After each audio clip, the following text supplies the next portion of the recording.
How's it going, everyone? Welcome back. Today we're going to be looking at the Korean War as well as the beginnings of the Vietnam War. So we'll start off with the Korean War first. This lecture will be split into two parts. The first part will be Korean War, second part beginnings of Vietnam War. So let's go ahead and jump right into it. So the first question I'd like you guys to answer on your Google Doc is, what was containment theory and why did many Americans believe it would work? So go back to last week's information and lesson and just briefly write down what was containment and why did many people believe it would work. So let's dive into the Korean War.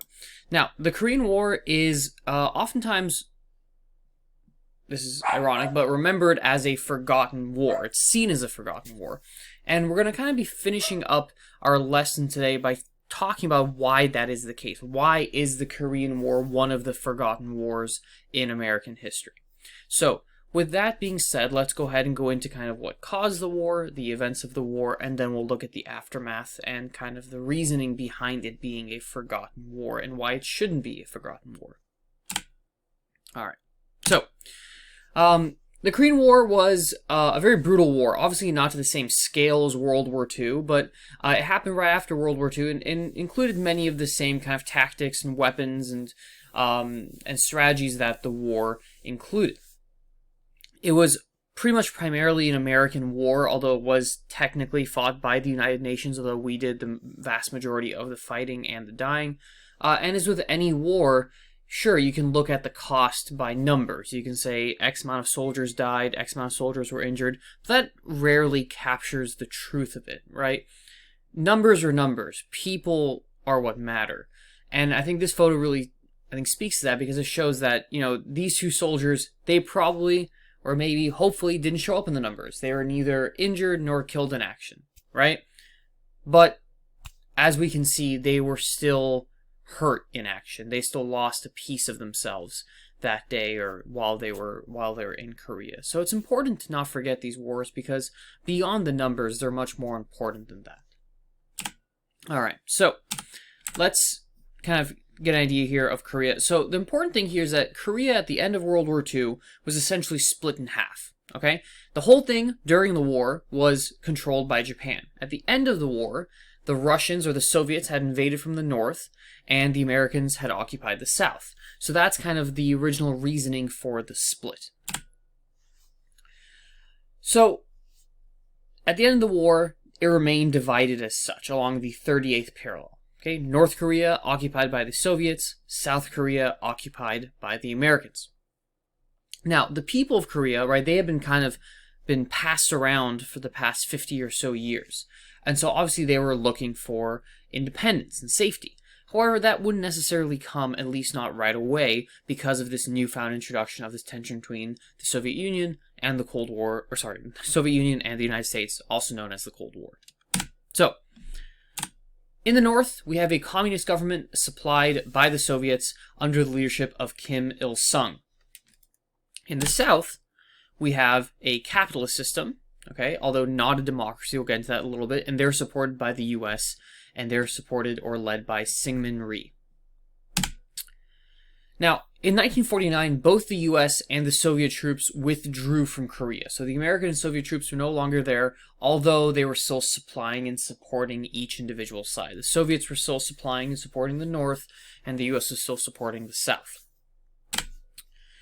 China, in 1949, had also just become a communist nation. And so they were also looking for ways to sort of, preserve their power, right? This was the first year, 1949, of their control under Mao Zedong of the whole of China. And so they wanted to make sure they would keep their power. So that's going to play a role here. They were also looking for allies in the region. Keep that in mind. Okay? And so they supported North Korea since they were also a communist nation, and they shared a border. Moving on. So in 1950, June 25th, 1950, North Korea invades South Korea. The Soviet Union gives them approval. It says, hey, we'll back you up, we'll supply you, we'll help you out. Go ahead if you want to invade South Korea.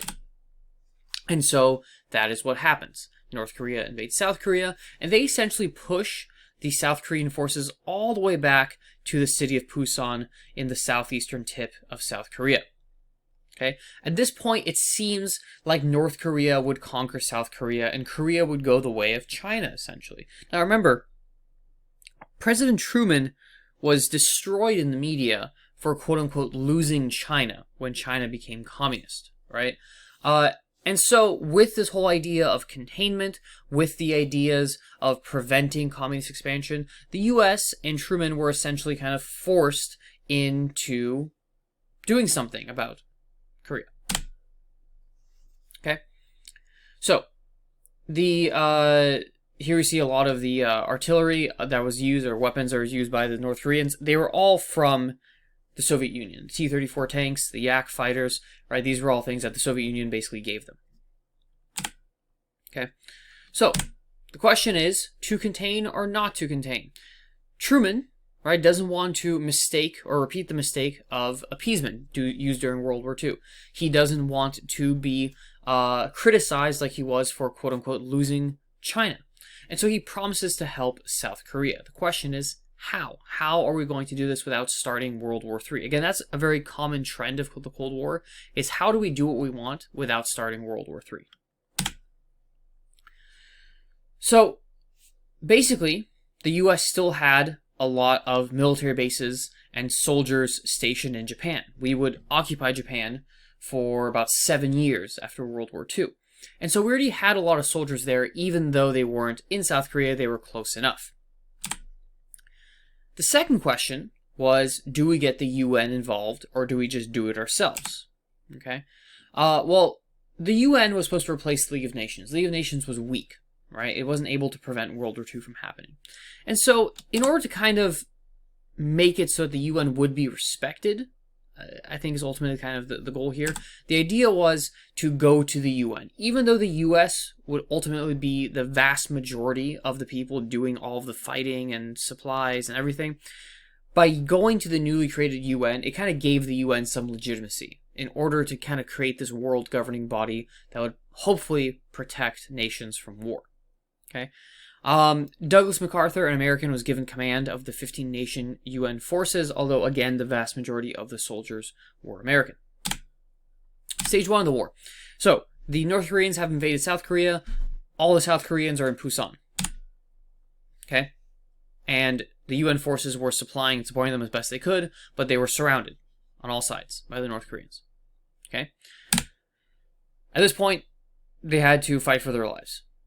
However, stage 2, the Americans, under MacArthur, ordered an amphibious invasion at the port of Incheon, here in the kind of mid-western portion of South Korea. Or I guess northern portion of South Korea, but the mid portion of Korea as a whole. And so basically the idea was they're going to capture Seoul, and then they're going to cut off the north supply lines so that they can't keep sieging Pusan in the south. It's a very daring move, reminiscent in some ways of D-Day, but it worked. Okay? Once they were able to capture Seoul, they then pushed the North Koreans back into North Korea, and MacArthur got pretty confident. The war was going the US's way, or the UN's way. We were winning. US casualties were, for the most part, pretty limited at this point, and we had pushed them basically all the way back to the Yalu River in the north. He famously said that he would get the boys home by Christmas. Remember, this is still 1950. Short, simple war, kind of like Spanish-American War, right? A splendid little war. However, that would not be the case. That would not be the case. The American soldiers got too close to China for China's comfort. Okay? The Chinese were very fearful that if the Americans got to the Yalu River, captured all of Korea, they would then push across the river into China and capture China as well. Remember, the US supported the non-communist forces in the Chinese Civil War, and the Chinese Communist Party's control of the government was about a year old. And so they were kind of worried at the time that this would be the end of their control. If the US kept pushing China, they'd be like, well, we're already here, might as well go capture China. Now, that was never really the plan for the US, but perception is everything, and the Chinese perceived us a threat, and therefore they sent in 300,000 Chinese troops in order to push the Americans or the UN forces back out of North Korea. The UN troops were then pushed back to South Korea, essentially along the original 38 parallel division line. And that's kind of where we reached a stalemate. At this point, there was some conflict going on within the US and the kind of wartime decision-making. MacArthur basically said, this war is going to turn into World War III, so we might as well treat it as such. And so once the Chinese pushed us back, he basically said, let's just nuke Chinese cities. Let's end the war, right? We have nukes, they don't. Let's end the war. Let's capture China while we can. Truman said, rightfully so, I would argue personally, we are trying to prevent a world war, not start one. And so these two started clashing heads very publicly. Okay? Truman essentially fired, or he fired MacArthur, okay, which was seen as a very controversial thing. And MacArthur was a World War II war hero, one of the most famous. But he opposed the president, okay?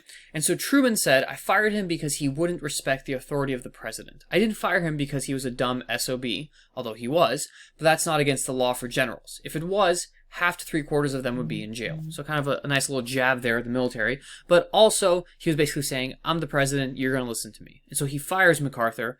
He got a lot of flack for that, but he said that ultimately we're not going to start World War III. Okay? The reason for this is that MacArthur had tried to go over the president's head by talking to Congress and the press, saying, hey, Congress, you should approve the use of nuclear weapons. And then going to the media and saying, hey, Truman's not letting me do this. We need to do this. And so ultimately that really angered Truman and led to him firing MacArthur. MacArthur then famously said, old soldiers never die, they just fade away. And like the old soldier of that ballad, I now close my military career and just fade away. An old soldier who tried to do his duty as God gave him the light to see that duty. Goodbye. So he rode off into the sunset. He would briefly consider running for president in 1952, but that never really materialized. Alright, so back to Korea. So basically from 1950 to 1953, we have a stalemate along the 38th parallel between the division of North and South Korea. Okay? Finally, in 1953, July 53, an armistice is signed, essentially pausing the war, but never fully, truly ending the war. And that's kind of essentially where we are today. Okay? Now, the Korean War was very costly. Okay, if we look at the U.S. soldiers, 30,000 were lost, along with 4,500 UN soldiers, about 70,000 South Korean soldiers, 500,000, 500,000 South Korean civilians, and then 780,000 North Korean, Chinese soldiers and civilians. So well over 1 million people lost their lives or were badly injured in this war. Obviously, these numbers are much smaller than World War II, but that does not take away from the brutality of this war and its importance ultimately. Okay. Results of the war. Well, South Korea remained free, although it wasn't truly a democracy. It wouldn't have a democracy until 1987. Syngman Rhee and his successors would be essentially dictators that were supported by the U.S. Containment had worked. The ultimate, or I guess kind of one of the goals of the war of completely capturing Korea didn't succeed, but containment did succeed. South Korea did not fall under communist hands. Korea was badly damaged, though it would essentially rebuild itself, and now it's one of the most advanced nations in the world. And today it is still two separate states, North and South Korea. Okay, and there are still U.S. troops in Korea, basically supporting South Korea, making sure that the North doesn't invade it. Now, you're going to be reading an article which talks about the Korean War and why it's a forgotten war.